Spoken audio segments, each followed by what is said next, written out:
Firing થયું છે। ઝઘડાની અદાવતમાં આ ફાયરિંગ થયું હોવાનું કહેવાઈ રહ્યું છે, જેમાં પોલીસે 2 આરોપીઓની ધરપકડ કરી છે। મોહમ્મદ અંસારી, નુરુદ્દીન કુરેશીની ધરપકડ કરવામાં આવી છે અને ફાયરિંગ બાદ વાહનમાં તોડફોડ પણ કરી હતી।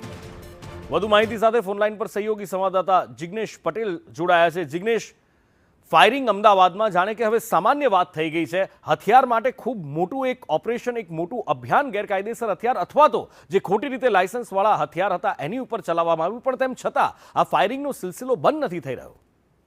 અનુકૂળ વાત મહત્વની છે કે અમદાવાદ શહેરની અંદર ફાયરિંગનો સિલસિલો હજી પણ યથાવત છે અને તેવો જ એક બનાવ છે તે નારોલ વિસ્તારમાં બન્યો હતો, જેમાં ઝોન 6 એલસીબીએ મોહમ્મદ અકરમ ઉર્ફે શેરુ અંસારી અને નુરુદ્દીન ઉર્ફે સાહિલ કુરેશીની ધરપકડ કરી છે। બંને પાસેથી જે ગુનામાં વપરાયેલ હથિયાર છે તે પણ કબજે કરવામાં આવ્યું છે। મહત્વનું છે કે જે ફાયરિંગનો બનાવ હતો તે ફાયરિંગનો બનાવ બન્યા બાદ તમામ એટલે કે સ્થાનિક પોલીસની ટીમો હતી તે ટીમો કામગીરી માટે લાગી હતી અને ઝોન 6ની એલસીબીને બાતમી મળી હતી કે આ બંને આરોપીઓ છે તેમની પાસે હથિયાર છે અને તેઓ નારોલની મટન ગલી ખાતે છુપાયેલા છે। ત્યાંથી તેમની ધરપકડ કરવામાં આવી છે અને હથિયાર ક્યાંથી લાવ્યા હતા, ફાયરિંગ કરવા પાછળનો આશય શું હતો તથા તોડફોડ કયા કારણોથી થઈ છે તે અંગે તપાસ શરૂ કરવામાં આવી છે।